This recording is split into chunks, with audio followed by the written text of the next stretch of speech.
What's going on, everyone? Jeremy here from the recording. It's been interesting to watch Tate protege Adin Ross, who was certainly popular before he started palling around with Tate.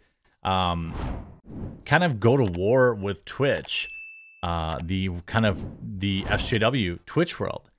We haven't really talked about it in a long time because I feel like Twitch is getting less and less relevant. People are doing just fine streaming on YouTube.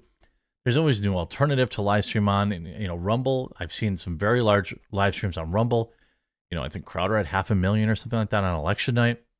So there's lots of alternatives now. It's like people don't really talk about Twitch anymore. And what's interesting is seeing the normies waking up.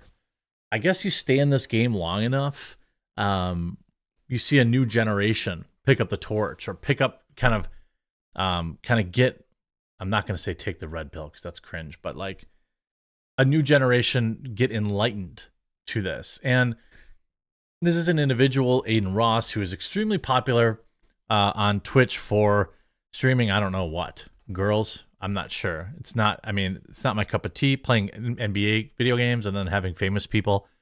There's this thing when you're a popular Twitch streamer, then all you have to do is bring on other popular Twitch streamers and you don't really have to be entertaining anymore.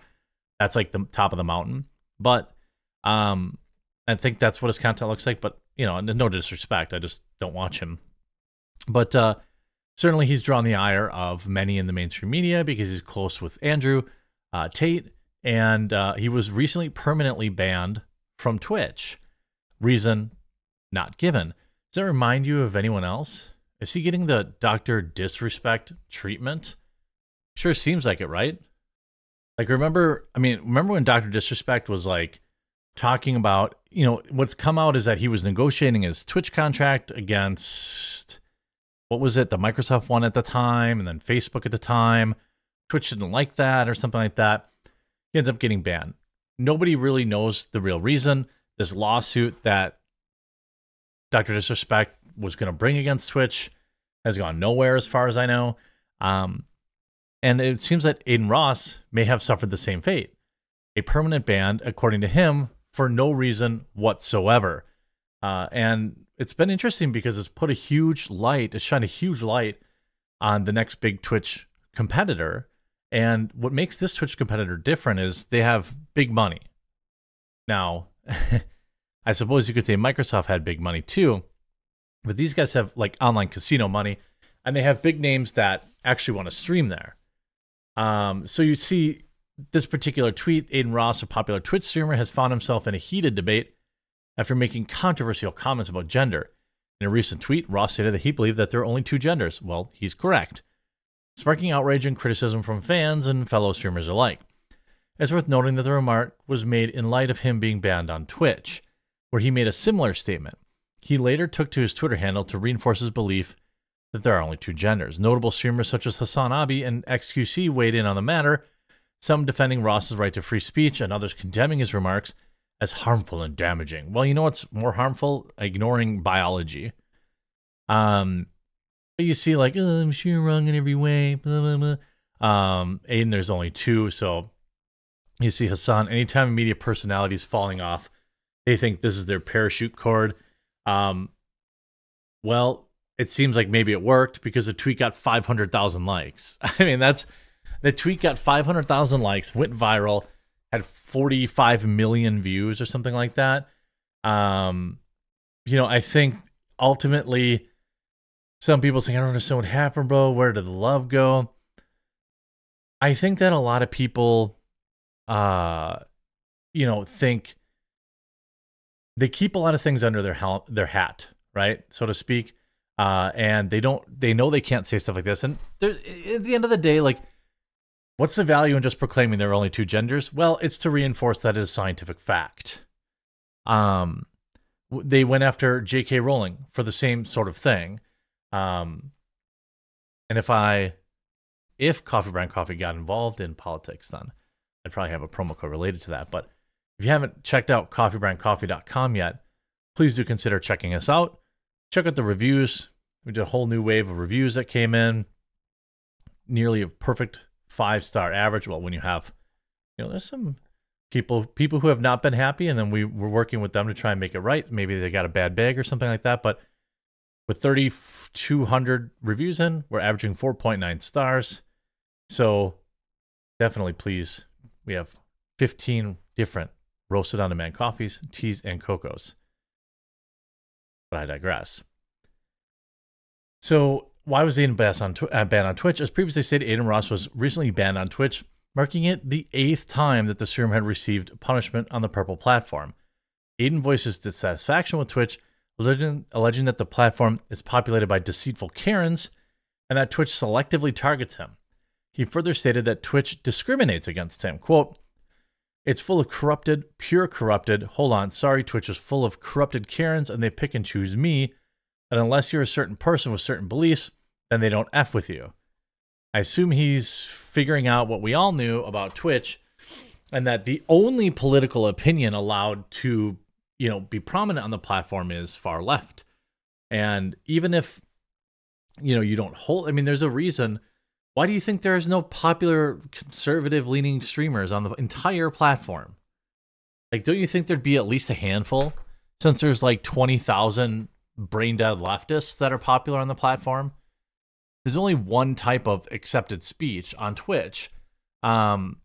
Despite being banned on Twitch, Adin Ross does have another platform where he can continue streaming to his community. The content creator recently signed a multi-year deal with Kick and Stake. So he's going to be promoting gambling on Kick's platform.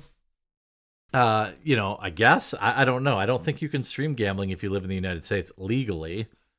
I think there are ways you can do it, but I don't think you're supposed to. Didn't some people like fly to another country so they could stream it? Like fly down to Mexico so they could stream it? I suppose they could probably do that. But, the guy seems to be, well-liked. He's got 20,000 likes to 100,000 views. A lot of these streamers, man, they sleep on YouTube. They just use it as a dumping ground. But, when you need us, when you need YouTube because you've been banned from somewhere, you show up. So, he says cancel culture. He's talking about it.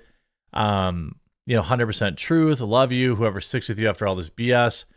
Takes a lot of guts. Cancel culture only works on the left. I think that's good to have another voice in this, even if it's not from maybe the type of person you would expect. Because at the end of the day, cancel culture comes for everybody.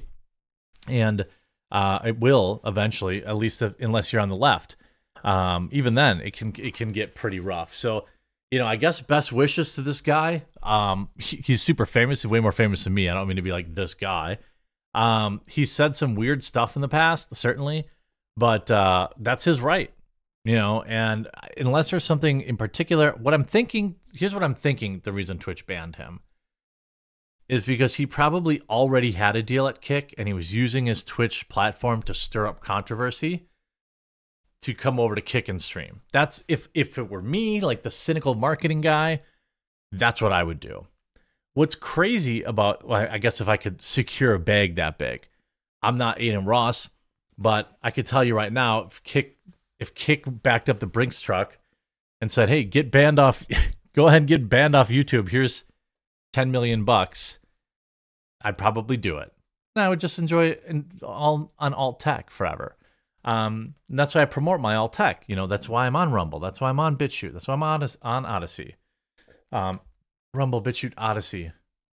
Who am I forgetting? Rumble, BitChute, Odyssey. Well, on YouTube, I guess. But if you look, the site's obviously in beta.